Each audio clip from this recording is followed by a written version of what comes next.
Buen día para todos. En realidad la charla era más que nada por un caso clínico que tuvo una compañera nuestra, no acá en el hospital, pero que me pareció interesante, eh, de un caso de una embolia gaseosa a partir de una laparoscopía, una vesícula en un paciente adulto, pero en base a eso yo empecé a buscar información en pacientes pediátricos y bueno, a partir de ahí asociar con lo que es más o menos a grandes rasgos lo que es la anestesia en cirugía laparoscópica. Eh,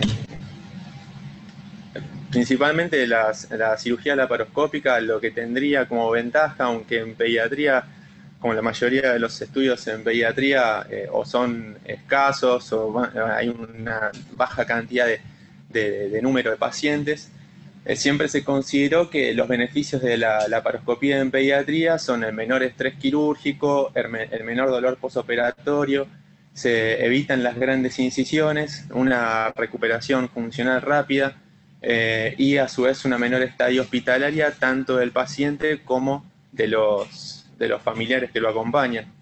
Eh, Todo esto igualmente con los pocos estudios que hay también se pone en tela de juicio, ya que no hay suficiente evidencia como para, obviamente sí, el tema de la estadía hospitalaria mejora y la recuperación funcional, pero en el caso del dolor postoperatorio inclusive se llega a ver en los pocos estudios que hay que en las primeras 24 horas no había mucha diferencia en la utilización de AINES o de las escalas de dolor respecto a las cirugías abiertas.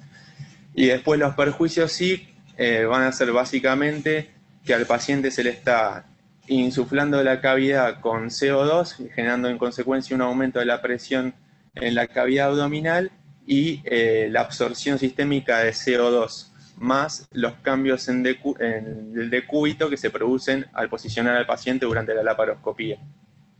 Entonces quería hablar un poquito de lo que son justamente estos perjuicios, cómo repercuten en la fisiología del paciente. Lo que corresponde al aumento de la presión intraabdominal, el efecto sobre la función respiratoria, se produce como consecuencia de este aumento de la presión un desplazamiento cefálico del diafragma, una disminución de la capacidad residual funcional en el paciente, una disminución también en la compliance del tórax, todo esto lo cual lleva a que se produzcan alteraciones en la relación BQ y que inclusive pueden generar aumentos en la diferencia de la CO2 que se encuentra a nivel arterial respecto al end-tidal de CO2 como consecuencia de un aumento del espacio muerto. Y este efecto se observa principalmente, o mejor dicho, se ve más acentuado en pacientes cuando son menores de un año. Y son mayores estos cambios en el efecto, estos cambios a nivel respiratorio son mayores cuando el paciente se coloca en posición de Trendelenburg, es decir, con la cabeza inclinada hacia abajo, y menores cuando se encuentran en posición de la cabeza hacia arriba. Lo que respecta a los efectos a nivel hemodinámicos, son bifásicos, por decirlo de una manera, o duales. Por un lado, cuando las presiones a nivel de las presiones intraabdominales son menores de 10 milímetros de mercurio, entre 5 y 10, hay una mejoría en el gasto cardíaco, ya que este aumento de la presión intraabdominal genera una compresión a nivel de los vasos de capacitancia abdominal y eso lleva a una mejoría en el retorno venoso del corazón. Sin embargo, cuando esta presión supera los 10 milímetros de mercurio, hay una disminución de la poscarga, ya que hay una compresión de la vena cava inferior y de sus colaterales. A su vez, esta compresión a nivel abdominal, este aumento de la presión abdominal, transmite la presión a la cavidad pleural y esto a las cavidades cardíacas, generando un aumento de las presiones en cavidades cardíacas y un aumento de la PVC, dificultando aún más la precarga. Todos estos síntomas o todos estos signos en realidad se potencian en estados de hipovolemia, por eso es que muchas veces los pacientes con politrauma hay que tener cuidado con la realización de la laparoscopía.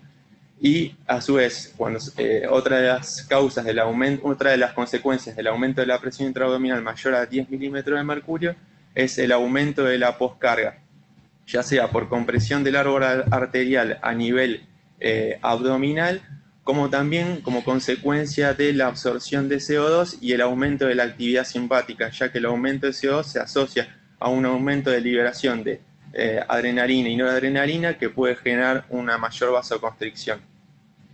Inclusive se vio que con presiones, esto no tanto en niños sino en adultos, se vio que con presiones mayores a 15 milímetros de mercurio se produce una disminución muy franca, muy significativa del flujo sanguíneo esplácnico, lo cual no ocurre con presiones menores de entre 6 y 8 que favorecen justamente el flujo sanguíneo a nivel esplácnico y a su vez favorecido por la CO2 que a nivel regional tiene una acción vasodilatadora.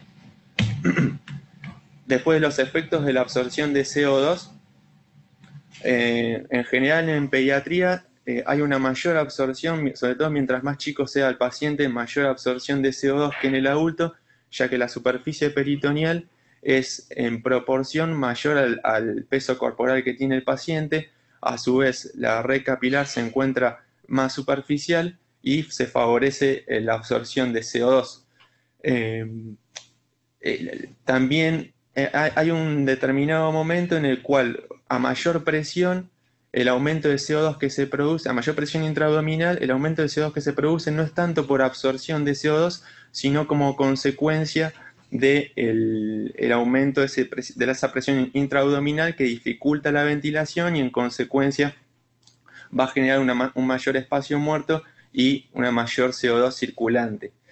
Los pacientes a su vez que tienen hipertensión portal también tienen un mayor riesgo de hipercapnia, de mayor valor de CO2 en sangre por el desarrollo de colaterales tanto a nivel parietal como visceral peritoneal. Después teníamos otro aspecto que se puede considerar, es que el end tidal de CO2 puede aumentar también en la exsuflación.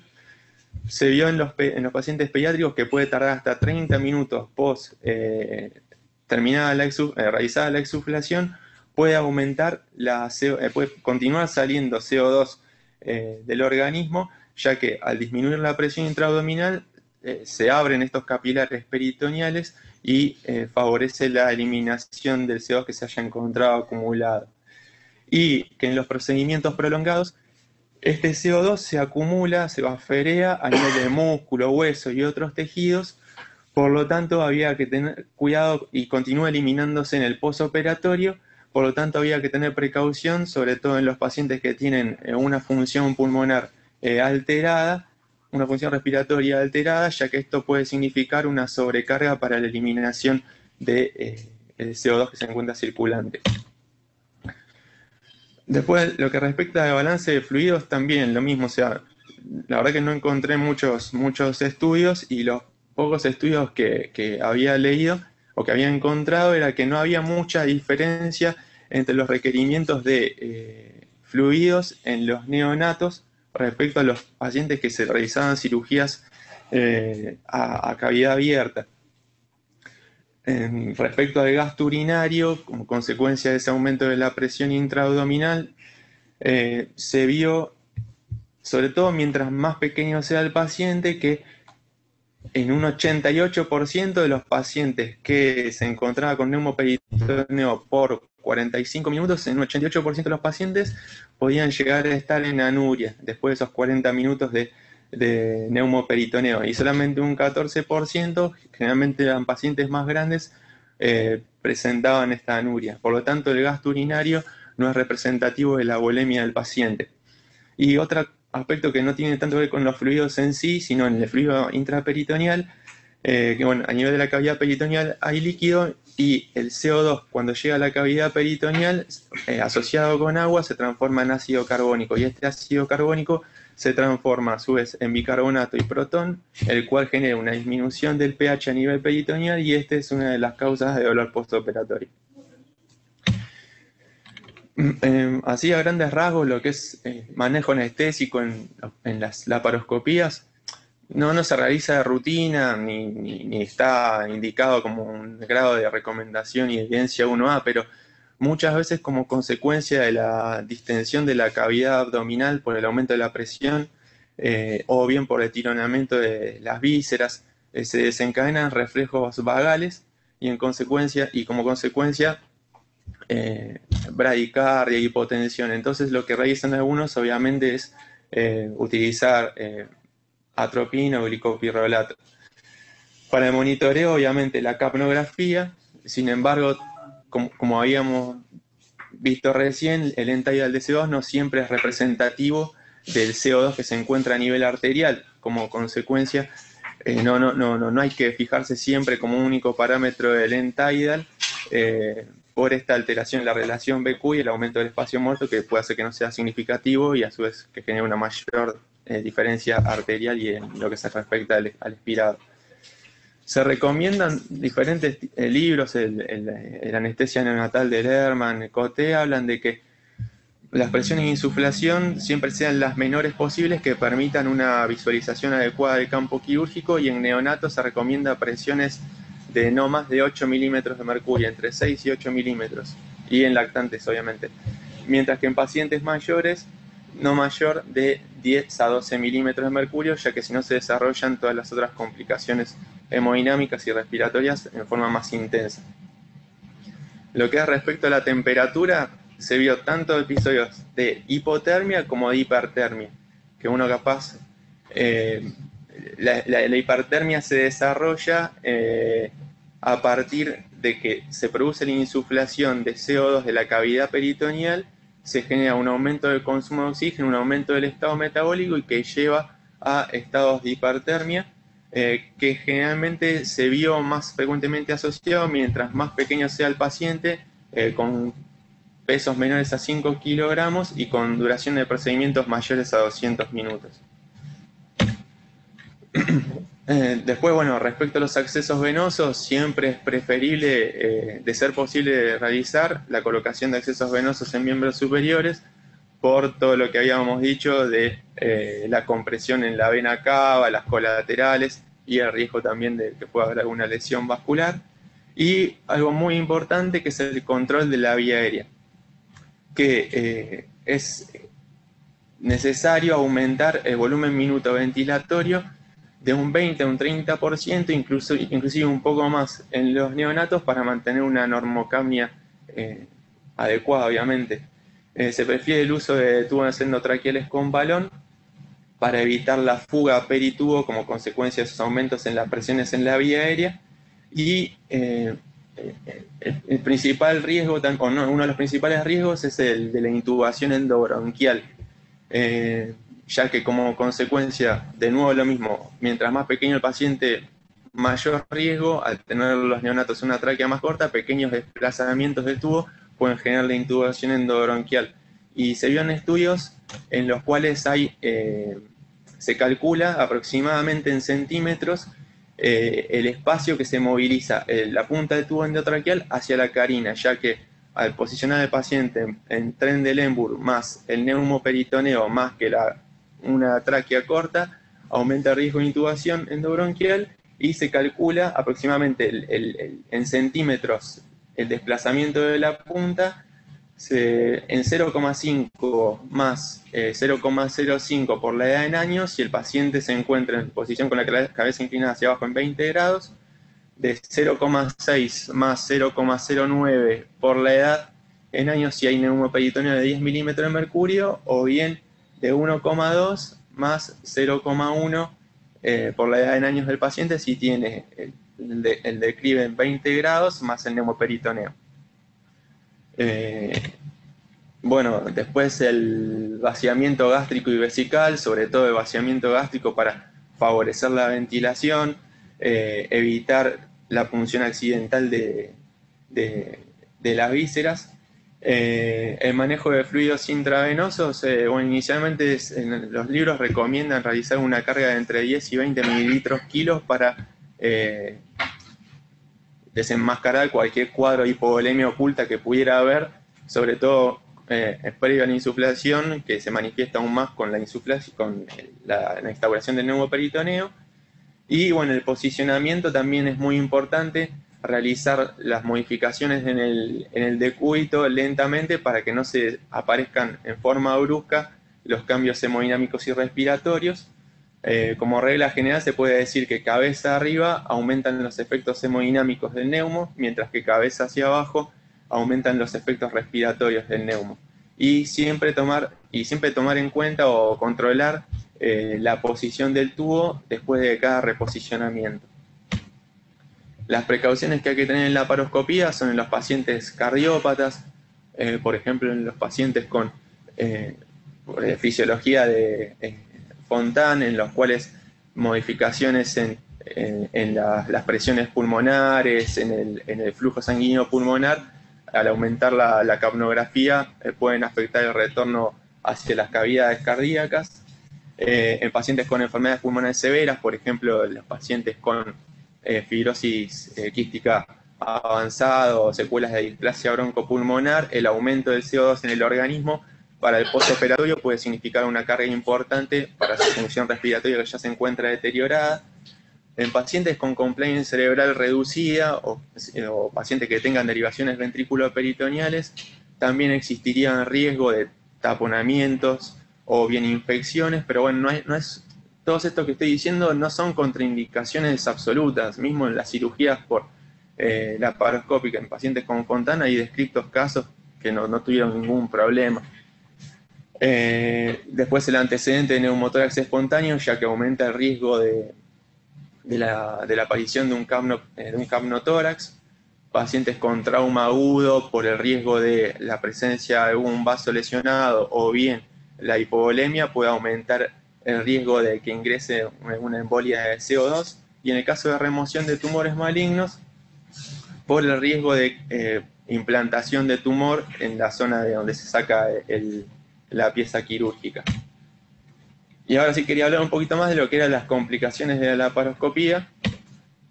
Encontré pocos artículos justamente relacionados con lo que había dicho al comienzo, que lo que es embolia gaseosa en CO2. Estos son 3 artículos que encontré. El primero de los artículos es en realidad un chico de 13 años, sano, que tenía como antecedente una leucemia linfoblástica aguda, que tuvo 2 recaídas, una recaída, se desarrolló a los 3 años la primera y después a los 9 años otra, con desarrollo de enfermedad veno-oclusiva y hipertensión portal, que este chico, ya liberado de la enfermedad de la neoplasia, a los 13 años lo operan de una vesícula. Cuando se está realizando la insuflación, presenta una caída súbita de la saturación, caída del valor del tidal de CO2, descompensación hemodinámica sin llegar al paro y se interpreta como consecuencia de una embolia gaseosa. Después otro caso, son todos casos más o menos similares. En el primer caso fue por una colecistectomía laparoscópica y en el resto fueron por una atresia de duodeno, el otro por el de la embolia gaseosa por del síndrome de Cornelia de Lange, fue por una cirugía para una funduplicatura de Nissen, y después el último caso, que es un chiquito de unos 3 meses, fue una piloromiotomía por una estenosis pilórica. Todos los casos fueron también, salvo el que dice cardiac arrest, todos hubo descompensación hemodinámica y el de paro obviamente fue un paro intraoperatorio. La embolia gaseosa, la incidencia no se conoce bien en pediatría y es más, los casos o los artículos que hay hablan de incidencias bajas, pero los artículos más recientes hablan de que hay incidencias mayores. Inclusive se vio en trabajos en los cuales se realizó la colocación de un ecotransesofágico, por ejemplo, para cirugía laparoscópica en histerectomías, se vio que la incidencia de embolia gaseosa, sin manifestaciones clínicas, pero sí la incidencia de embolia gaseosa visualizada por un ecotransesofágico, llegaba hasta un 100% de los casos. Este es uno de los estudios, que es el último de esta tabla, que bueno, la incidencia fue aumentando, se considera que hay muchos subreportes, pero fue aumentando a medida que se fueron utilizando métodos más invasivos que solamente la clínica para hacer el diagnóstico. La mortalidad es una mortalidad importante de un 28%. Bueno, acá quise poner una foto de los diferentes grados, no sé si se puede llegar a ver bien igual, pero con diferentes niveles de embolias gaseosas. Acá solamente hay pequeñas embolias en la, en la, en la aurícula derecha. Después a la derecha se va a observar que se observan un poco más en el ventrículo derecho. Ya en el último estadio ya se encuentran hasta en ambas cavidades. Por eso la importancia del transesofágico para el diagnóstico y no solamente basándose en el diagnóstico clínico. En la fisiopatogenia, bueno, el desarrollo de la embolia de CO2 se produce por la llegada de CO2 directamente a nivel de un vaso o a un nivel de un órgano por el mal posicionamiento de la aguja de Beres, que la aguja de Beres es la aguja, por decirlo de una manera, por el cual se insufla la cavidad peritoneal, que muchas veces se puede realizar, en pediatría no tanto, pero sobre todo en adultos, se puede realizar en forma cerrada el ingreso, sin hacer una disección de los planos a partir de la cual va ingresando la aguja, o bien se puede hacer una técnica abierta en la cual se van, con una pequeña incisión a nivel umbilical, se van disecando los planos y se van viendo las diferentes estructuras que se van abriendo y justamente se descarta que haya una punción de víscera, punción de o apertura de vaso y demás. También se puede producir el ingreso de CO2 sin necesidad que sea una infusión directa en un vaso, sino porque el aumento de la presión la presión intraabdominal genera el pasaje de CO2 a nivel de un vaso que se encuentra lesionado, tanto a nivel de la pared abdominal como en el sitio quirúrgico o en el órgano que se encuentre operando. Esa embolia lo que genera es lo que llaman, es una llave de gas que puede generar en ventrículo derecho o a nivel de la arteria pulmonar como un taponamiento, una hipertensión pulmonar y una falla cardíaca derecha que genera un colapso cardiocirculatorio. Se puede desarrollar en cualquier etapa de la laparoscopía, tanto en el inicio con la insuflación, que es lo más frecuente, después durante las insuflaciones constantes durante la cirugía, o bien en la desuflación, cuando hay una disminución de la presión en la cavidad peritoneal, también al liberar los capilares peritoneales que se encuentran aplastados, por decirlo de una manera, se puede producir la liberación de CO2 y también desarrollar esta embolia durante la exsuflación.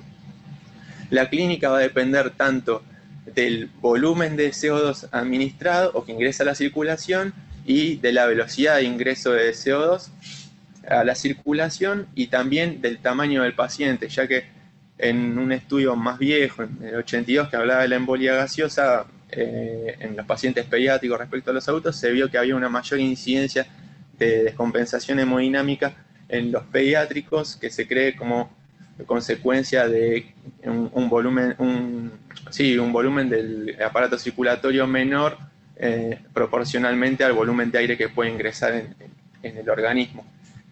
La dosis de CO2 es variable, o sea, hay trabajos que hablan de que muchos, o sea, la mayoría están hechos en perros, obviamente, y en otros animales, hablan de que volúmenes de 7,5 mililitros kilo producen una dosis letal en perros, mientras que 0,55 mililitros kilo genera una dosis letal del 50% en conejos, que bueno, se creería que esa sería una de las dosis asociadas a mortalidad en neonato, y después hay otros estudios un poco más recientes que hablan de una mortalidad del 60% con volúmenes de 72 mililitros minuto en una persona de 60 kilos, que eso corresponde solamente, esos 72 mililitros minuto, al 5% del volumen que puede ser insuflado de CO2 a un bajo flujo por la aguja de Beres, que bajo flujo es menos de un litro minuto.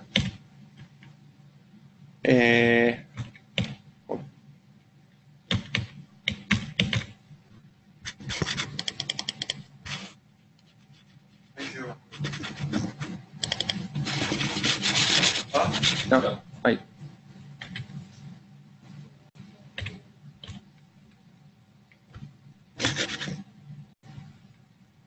Bueno, la clínica de la embolia gaseosa básicamente son manifestaciones a nivel cardiovascular, respiratorio. Cardiovascular puede presentarse inicialmente con taquicardia, arritmias diferentes, bradicardia, la hipotensión, soplo en rueda de molino, que es bastante patognomónico, pero que aparece solamente en el caso de compromiso cardiovascular severo y que solamente aparece en menos del 50% de los pacientes que presentan este compromiso cardiovascular. La desaturación, obviamente, una cianosis que se puede visualizar de preferencia en la zona del tronco superior, cabeza y cuello, como manifestación de la dificultad para generar o para facilitar el retorno venoso que se produce por el taponamiento a nivel de las cavidades derechas. Un aumento o bien una disminución de CO2. El aumento en general se puede llegar a ver más en los adultos que en los pediátricos, y ese aumento se debe a que, como consecuencia de esa carga alta de CO2 que se produce al inicio de la embolia, el pulmón trata de eliminarlo hasta que llega a un determinado punto en el cual es tan grande esa carga de CO2 que produce la obstrucción de los vasos y impide que ese CO2 sea eliminado. La embolia paradojal, cuando se produce el aumento de la presión en las cavidades derechas, que lleva a una apertura del foramen oval que se encuentre permeable, que se considera aproximadamente entre un 20 y un 30% de la población que tiene un foramen oval que se puede hacer permeable con modificaciones en las presiones en las cavidades derechas, y que genere embolia paradojal tanto a nivel cardíaco como a nivel neurológico. Bueno, hipertensión pulmonar y el colapso cardiovascular. El diagnóstico, principalmente el de mayor sensibilidad diagnóstica, es el ecotransesofágico, que puede detectar embolias de hasta 0,02 mililitros. La visualización, en los pocos trabajos que leí, sería mejor la visualización en la ventana transgástrica de vena cava inferior, que permite visualizar la presencia de embolias tanto a nivel del ventrículo derecho, del tracto de salida del ventrículo derecho, aurícula derecha, en la arteria pulmonar, y también la llegada de émbolos a partir de la vena cava inferior. Otro método que también es útil es el Doppler transesofágico, que es más fácil de utilizar que el ET, no tiene tanta sensibilidad diagnóstica, pero es muy útil con embolias de hasta 0,1 mililitros kilo. El end-tidal de CO2 no es específico, por lo que había dicho, que pueden generar aumentos o disminuciones. Y después el estetoscopio precordial, que bueno, permite auscultar el soplo, pero en menos del 50% de los casos. La prevención en realidad va a depender más que nada de la manipulación que realice el cirujano. O sea, se prefieren las técnicas abiertas que había dicho para ir desecando planos antes de colocar la aguja de forma a ciegas, para evitar perforar una víscera o ingresar directamente en un vaso. El posicionamiento del paciente, en realidad hay estudios que hablan de que colocando al paciente con la cabeza inclinada hacia arriba disminuye la incidencia de embolias, mientras que el paciente en posición de Trendelenburg disminuiría también el desarrollo de embolias a nivel del sistema nervioso central. Y también se postula como prevención una hidratación previa a la insuflación, para de esa manera aumentar la presión venosa central y de esa manera evitar que haya esa diferencia de presión entre la periferia y central que favorezca el pasaje de las embolias hacia las cavidades cardíacas.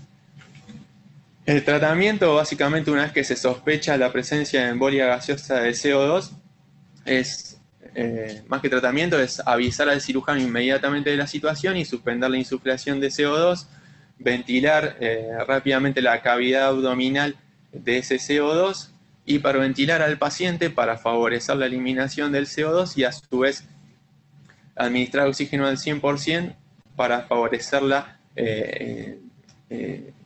absorción y la ocupación de sangre por oxígeno al 100%, la expansión de volumen, la posición de Durant, que está descrito en muchos libros y en muchos artículos, también es muy cuestionable. La posición de Durant es colocar al paciente en decúbito lateral izquierdo con la cabeza inclinada hacia abajo, que es el efecto que tendría esto es que las embolias de gas se dirijan hacia la punta del corazón y no lleguen hacia el tracto de salida del ventrículo derecho, pero esos fueron estudios realizados hace aproximadamente 50, 60 años en perros, y que estudios un poco más recientes hablan de que las modificaciones en el decúbito no producirían modificaciones en el estado hemodinámico del paciente que tiene la embolia. Y la colocación de un acceso venoso central para generar la aspiración de las embolias que pudiera haber en la cavidad derecha también es en cierta forma cuestionable, porque en un paciente que se esté o en paro o una descompensación hemodinámica, ponerlo en decúbito lateral izquierdo y estar colocándole una vía central, no sé, es medio, no sé, capaz se puede hacer, pero no sé si lo veo tan factible de realizar. Después sí, obviamente la utilización de vasoconstrictores inotrópicos para mantener la hemodinámica del paciente, inclusive hablan de vasodilatadores pulmonares cuando hay hipertensión pulmonar importante. El oxígeno hiperbárico, si bien se vio que es mejor el oxígeno hiperbárico para disolver las embolias de aire más que de CO2, pero sirve también para favorecer la disminución del tamaño hasta 1/3 de las burbujas de CO2 y obviamente la reanimación cardiopulmonar inmediata.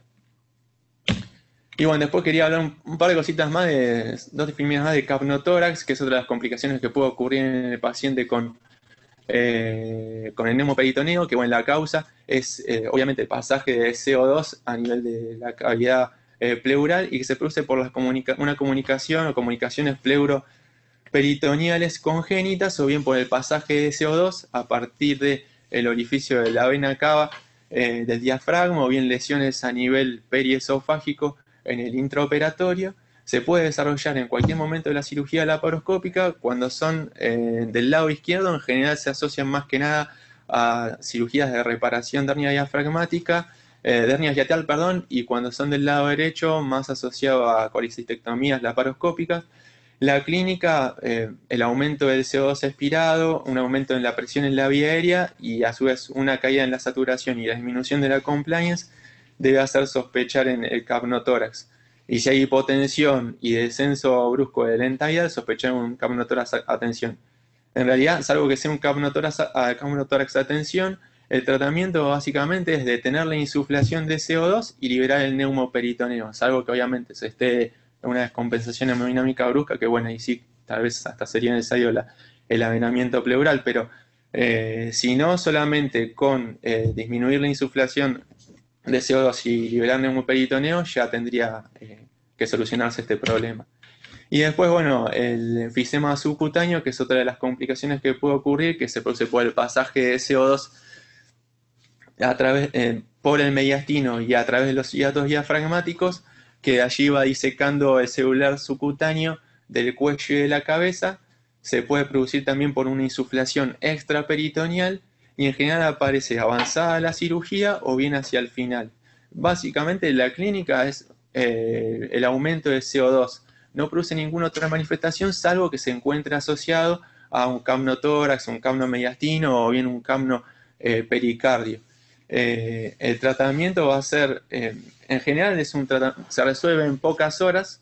Hay que ajustar la ventilación del paciente para mantener una aceptable entidal de CO2 y obviamente descartar compromiso de la vía aérea alta antes de extubar, pero la presencia de enfisema subcutáneo no es una contraindicación absoluta para realizar la extubación del paciente. Bueno, ahí tenía un cuadrito que explicaba más o menos las diferentes causas de hipercamia en la cirugía laparoscópica, pero bueno, nada, lo paso.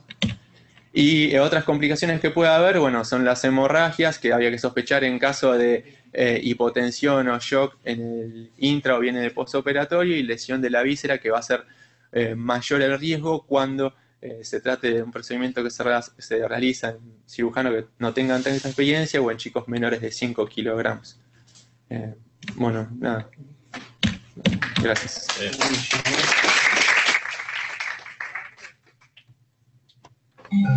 ¿Puedo hacer una pregunta? Sí. ¿Podemos volver a comprar el lipotetrolato? Porque él lo mencionó que aparte tiene un efecto vasodilatador a bajas dosis. Vendría bien. O sea, habría que discutirlo más profundamente que así, en una solicitud. La verdad que es una droga que en Argentina no la he visto usar en pediatría en ningún lado. ¿Acá? Yo no la he visto Y usar. en el niño, bueno, porque después... Nosotros una época lo usábamos acá. Lo que pasa es que valía en ese momento Claro. 50 veces más que la atropina, 50 veces más. Tuvimos una época acá. Pero ¿cuál es la ventaja con respecto a la atropina? Y vasodilatadora a los tóxicos.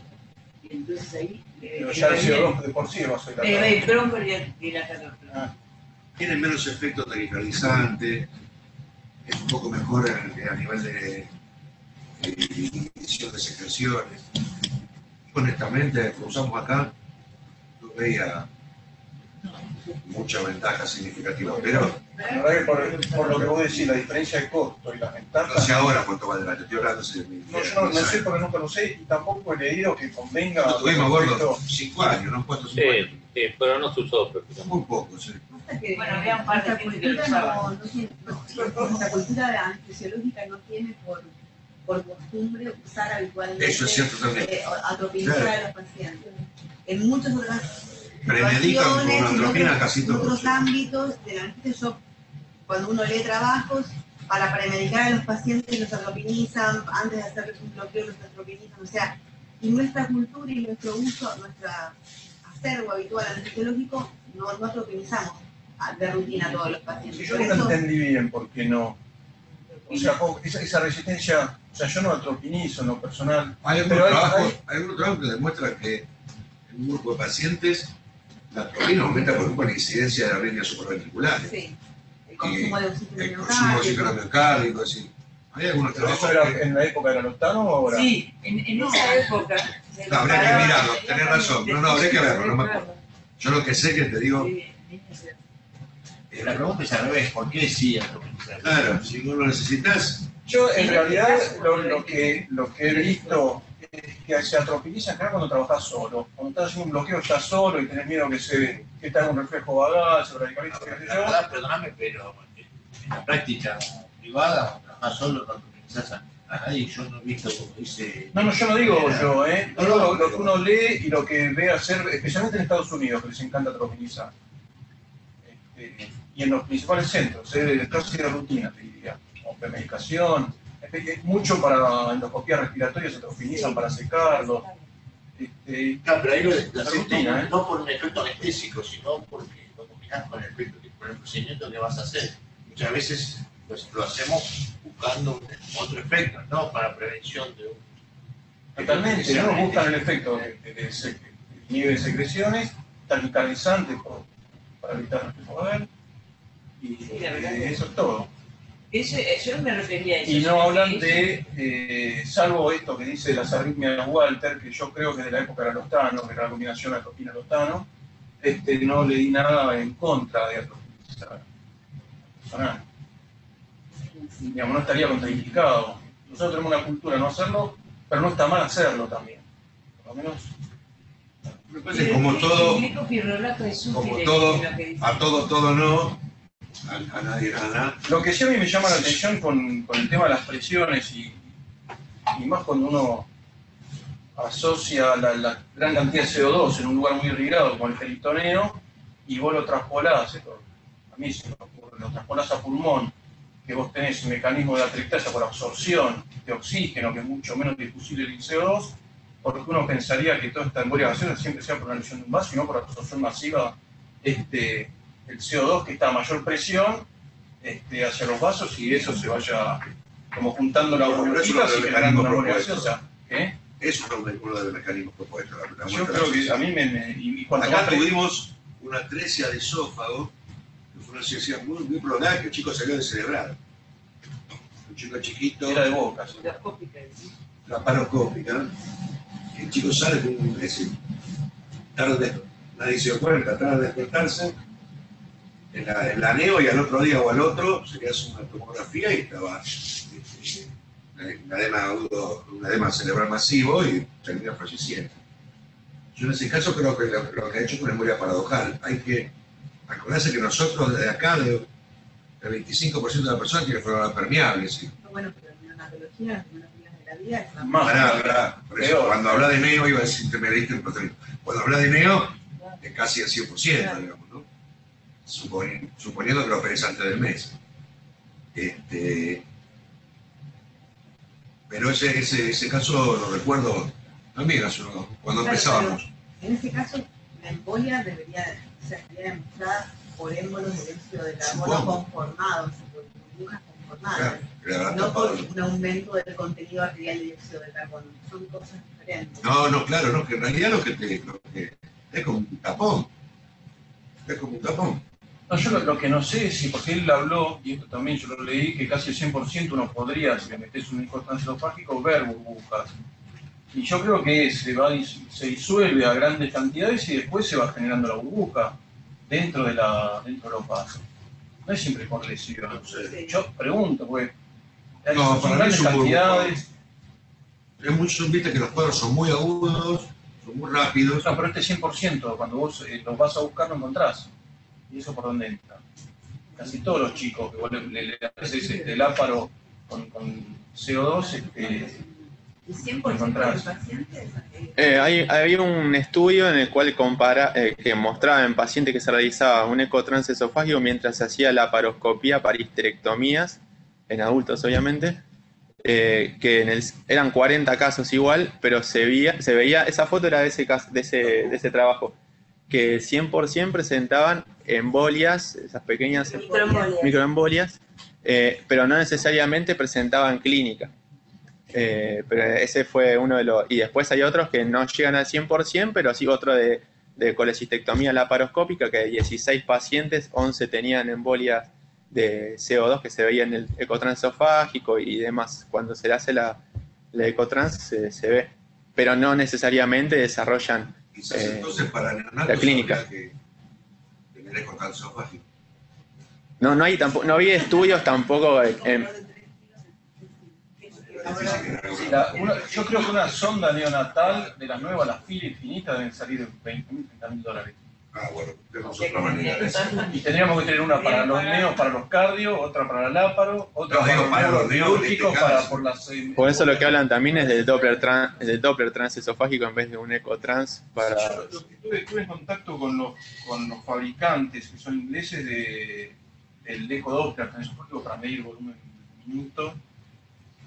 Y nada, estamos en tratativas, a ver si nos traen una muestra, porque no hay un representante en Argentina, y como para probarlo, porque es una sonda muy finita, como una sonda nasogástrica. Con eso vos lo pones, digamos, te mide de forma transversal la aorta. No es para ver cavidades cardíacas igual, Flujo, tengo entendido. Es para ver flujo aórtico y te mide volumen minuto. Tenés que colocarlo bien. Así que bueno, buenísimo, Pablo, ¿no? La gente Así que bueno, tenemos 10-15 minutos, acá nos han traído Preguntar a Rosario si algún material de vía aérea Apagate el micrófono. y unas medidas.